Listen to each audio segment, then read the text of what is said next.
Hello दोस्तों, कैसे हो आप सब।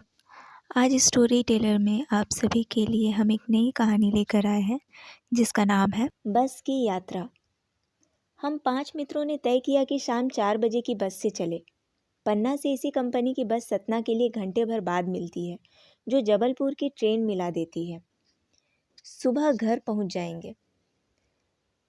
हमें से 2 को सुबह काम पर हाजिर होना था, इसीलिए वापसी का यही रास्ता अपनाना ज़रूरी था। लोगों ने सलाह दी कि समझदार आदमी इस शाम वाली बस से सफ़र नहीं करते। क्या रास्ते में डाकू मिलते हैं? नहीं, बस डाकिन है। बस को देखा तो श्रद्धा उमड़ पड़ी। खूब वयोवृद्ध थी, सदियों के अनुभव के निशान लिए हुए थी। लोग इसीलिए इससे सफ़र नहीं करना चाहते थे कि वृद्धावस्था में इसे कष्ट होगा। यह बस पूजा के योग्य थी, उस पर सवार कैसे हुआ जा सकता था? बस कंपनी के एक हिस्सेदार भी उसी बस से जा रहे थे। हमने उनसे पूछा, यह बस चलती भी है? वह बोले, चलती क्यों नहीं है जी, अभी चलेगी। हमने कहा, वही तो हम देखना चाहते हैं, अपने आप चलती है यह? हाँ जी, और कैसे चलेगी। गजब हो गया, ऐसी बस अपनी आप चलती है। हम आगा पीछा करने लगे। डॉक्टर मित्र ने कहा, डरो मत, चलो, बस अनुभवी है, नए नवेली बसों से ज़्यादा विश्वसनीय है, हमें बेटों की तरह प्यार से गोद में लेकर चलेगी। हम बैठ गए। जो छोड़ने आए थे वे इस तरह देख रहे थे जैसे अंतिम विदा दे रहे हो। उनकी आंखें कह रही थी, आना जाना तो लगा ही रहता है, आया है सो जाएगा, राजा रंग फकीर। आदमी को कुछ करने के लिए एक निमित्त चाहिए।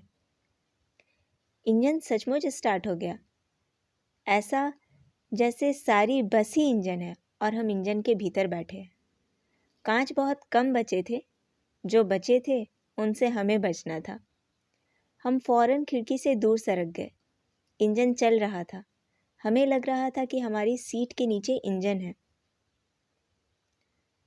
बस सचमुच चल पड़ी और हमें लगा कि यह गांधी जी के असहयोग और सविनय अवज्ञा आंदोलन के वक्त अवश्य जवान रही होगी। उसे ट्रेनिंग मिल चुकी थी, हर हिस्सा दूसरे से असहयोग कर रहा था। पूरी बस सविनय अवज्ञा आंदोलन के दौर से गुजर रही थी। सीट पर बॉडी से असहयोग चल रहा था।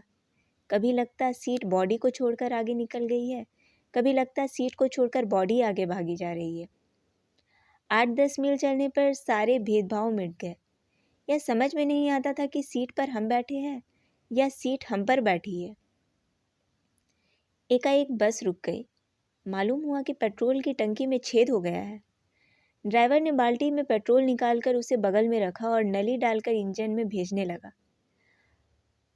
अब मैं उम्मीद कर रहा था कि थोड़ी देर बाद बस कंपनी के हिस्सेदार इंजन को निकालकर गोद में रख लेंगे और उसे नली से पेट्रोल पिलाएंगे, जैसे माँ बच्चे के मुंह में दूध की शीशी लगाती है। बस की रफ्तार अब 15-20 मील हो गई थी। मुझे उसके किसी हिस्से पर भरोसा नहीं था। ब्रेक फेल हो सकता था, स्टीयरिंग टूट सकती थी। प्रकृति के दृश्य बहुत लुभावने थे। दोनों तरफ हरे भरे पेड़ थे जिन पर पक्षी बैठे थे। मैं हर पेड़ को अपना दुश्मन समझ रहा था। जो भी पेड़ आता, डर लगता कि इससे बस टकराएगी। वह निकल गया तो दूसरे पेड़ का इंतज़ार करता। झील दिखती तो सोचता कि इसमें बस गोता लगा जाएगी। एकाएक बस फिर रुकी। ड्राइवर ने तरह तरह की तरकीबें की, पर वह चली नहीं। सविनय अवज्ञा आंदोलन शुरू हो गया था। कंपनी के हिस्सेदार कह रहे थे, बस तो फर्स्ट क्लास है जी, यह तो इत्तेफाक की बात है। छिन चांदनी में वृक्षों की छाया के नीचे वह बस बड़ी दयनीय लग रही थी। लगता जैसे कोई वृद्धा थक कर बैठ गई हो। हमें ग्लानि हो रही थी, बेचारी पर लदकर हम जा रहे थे। अगर इसका प्राणांत हो गया तो इस बियाबान में हमें इसकी अंत्येष्टि करनी पड़ेगी।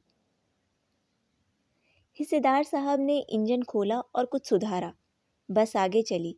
उनकी चाल और कम हो गई थी। धीरे धीरे वृद्धा की आंखों की ज्योति जाने लगी। चांदनी में रास्ता टटोलकर वह रेंग रही थी। आगे या पीछे से कोई गाड़ी आती दिखती तो वह एकदम किनारे खड़ी हो जाती और कहती, निकल जाओ बेटी, अपनी तो वह उम्र ही नहीं रही। एक पुलिया के ऊपर पहुंचे ही थे कि एक टायर फिस करके बैठ गया। वह बहुत जोर से हिलकर थम गई। अगर स्पीड में होती तो उछलकर नाले में गिर जाती। मैंने उस कंपनी के हिस्सेदार की तरफ पहली बार श्रद्धा भाव से देखा। वह टायरों की हालत जानते थे, फिर भी जान हथेली पर लेकर इसी बस से सफ़र कर रहे थे। उत्सर्ग की ऐसी भावना दुर्लभ है। सोचा, इस आदमी के साहस और बलिदान भावना का सही उपयोग नहीं हो रहा है। इसे तो किसी क्रांतिकारी आंदोलन का नेता होना चाहिए। अगर बस नाले में गिर पड़ती और हम सब मारे जाते तो देवता बाहें पसारे इसका इंतज़ार करते, कहते, वह महान आदमी चला आ रहा है जिसने एक टायर के लिए प्राण दे दिए। मर गया पर टायर नहीं बदला। दूसरा घिसा टायर लगाकर बस फिर चली। अब हमने वक्त पर पन्ना पहुंचने की उम्मीद छोड़ दी थी। पन्ना कभी भी पहुंचने की उम्मीद छोड़ दी थी। पन्ना क्या, कहीं भी कभी भी पहुंचने की उम्मीद छोड़ दी थी। लगता था जिंदगी इसी बस में गुजारनी है और इससे सीधे उस लोक को प्रयाण कर जाना है। इस पृथ्वी पर उसकी कोई मंजिल नहीं है। हमारी बेताबी, तनाव खत्म हो गए। हम बड़े इत्मीनान से घर की तरह बैठ गए। चिंता जाती रही, हंसी मजाक चालू हो गया।